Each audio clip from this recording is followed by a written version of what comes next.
अब तक यह कहा जा रहा था कि चिराग पासवान अपनी मां रीना पासवान को राज्यसभा भेजना चाहते हैं, लेकिन अब चिराग पासवान ने इसको लेकर सब कुछ क्लियर कर दिया है और यह बता दिया है कि वे अपनी मां रीना पासवान को राजनीति से दूर रखना चाहते हैं। उन्हें राज्यसभा भेजने का उनका कोई इरादा नहीं है। ऐसे में सवाल ये उठ रहा है कि क्या उपेंद्र कुशवाहा दोबारा राज्यसभा जाएंगे या फिर मांझी जी को भाजपा मौका देने वाली है। इस बारे में आगे हम आपको सब कुछ विस्तार से बताएंगे, लेकिन उससे पहले नमस्कार, मेरा नाम विष्णु है और आप देख रहे हैं जनता जंक्शन। आपको बता दें कि फाइनली 3 दावेदारों में से चिराग पासवान ने बैक स्टेप ले लिया है और साथ ही साथ ये बता दिया है कि वे अपनी मां रीना पासवान को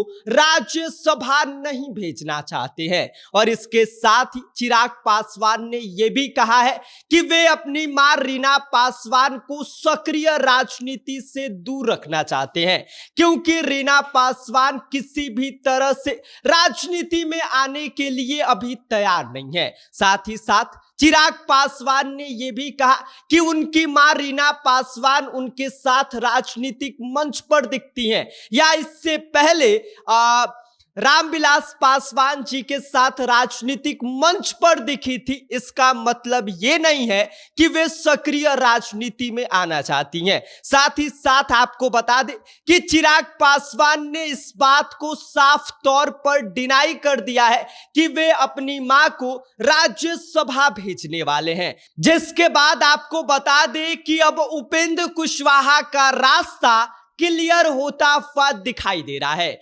क्योंकि बिहार में आपको बता दे कि 5 राज्यसभा की सीट खाली हो रही है, जिनमें से 2 सीट जदयू के खाते में जाएगी, 2 सीट भाजपा खुद लेगी और 1 सीट पर ही लड़ाई छिड़ी हुई है, जिसको लेकर यह कहा जा रहा था कि इस 1 सीट से चिराग पासवान की मां रीना पासवान को राज्यसभा भेजा जा सकता है। लेकिन अब चिराग पासवान ने इस बात पर विराम लगा दिया है और यह बता दिया है कि उनकी मां रीना पासवान को राज्यसभा भेजने का उनका कोई इरादा नहीं है। तो अब बचते हैं उपेंद्र कुशवाहा और दूसरे जीतन राम मांझी। बात उपेंद्र कुशवाहा की अगर किया जाए तो इन्हें राज्यसभा दोबारा रिपीट किया जा सकता है। इसके पीछे कई कारण है, क्योंकि उपेंद्र कुशवाहा विधानसभा चुनाव के दौरान सीट बंटवारे से नाराज चल रहे थे, जिस दौरान वे खुद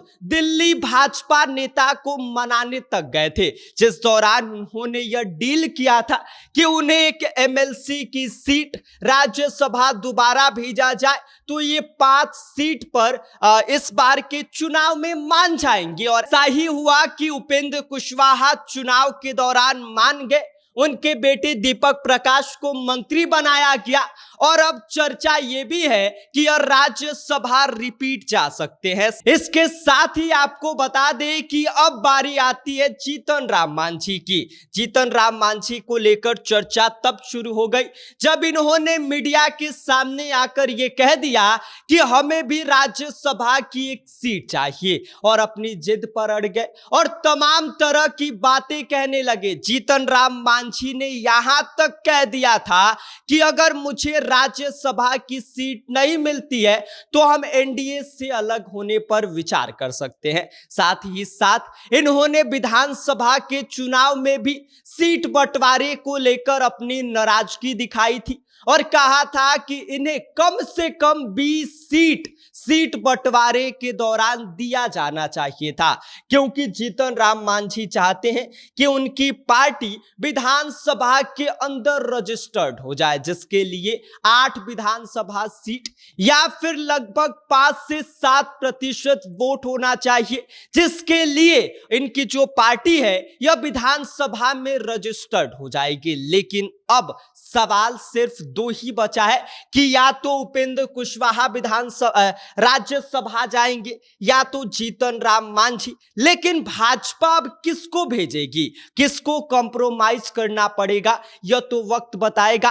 फिलहाल चिराग पासवान यहां पर पीछे हट गए हैं और उन्होंने इस बात का साफ ऐलान कर दिया है कि वे अपनी मां रीना पासवान को राज्यसभा नहीं भेजना चाहते हैं। तो इससे उपेंद्र कुशवाहा के लिए राहत भरी खबर है, जीतन राम मांझी के लिए राहत भरी खबर है, क्योंकि अब जो लड़ाई है वो सिर्फ उपेंद्र कुशवाहा और जीतन राम मांझी के बीच होनी है। और ऐसे में देखा ये जाए तो उपेंद्र कुशवाहा शायद दोबारा राज्यसभा जा सकते हैं अगर भाजपा चाहेगी तो। और भाजपा अगर चाहेगी तो जीतन राम मांझी को राज्यसभा की एक जो सीट बच रही है वो इनकी पार्टी को मिल जाएगी। बाकी यह तो वक्त बताएगा भाजपा क्या कुछ निर्णय लेती है। बाकी आपको क्या लगता है, जीतन राम मांझी को भाजपा राज्यसभा की एक सीट देगी या उपेंद्र कुशवाहा को दोबारा राज्यसभा भेजेगी? अपनी राय हमें कमेंट कर दीजिए। आप देख रहे हैं जनता जंक्शन,